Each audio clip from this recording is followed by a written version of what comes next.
नमस्ते, अन्वीज किचनमध्ये तुमचं स्वागत आहे. आज मी ते रवा केक बनवणार आहे. यासाठी मी एका बाउलमध्ये 3 चमचे खाण्याचं तेल घेतलेलं आहे.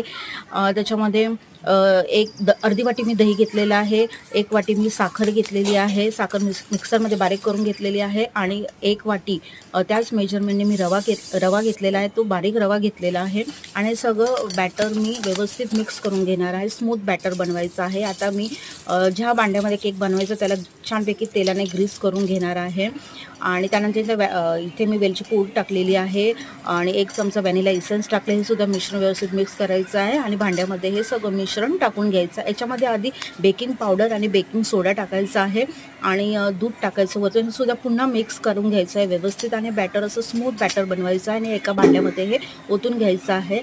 आणि गार्निशिंगसाठी इथे ड्रायफ्रूट्स टाकायचे. तुमच्याकडे टुटी फ्रुटी असं ते टाकायचं आणि 30 मिनटं हे बेकिंग करायचं आहे आणि हा आपला केक तयार झालेला आहे.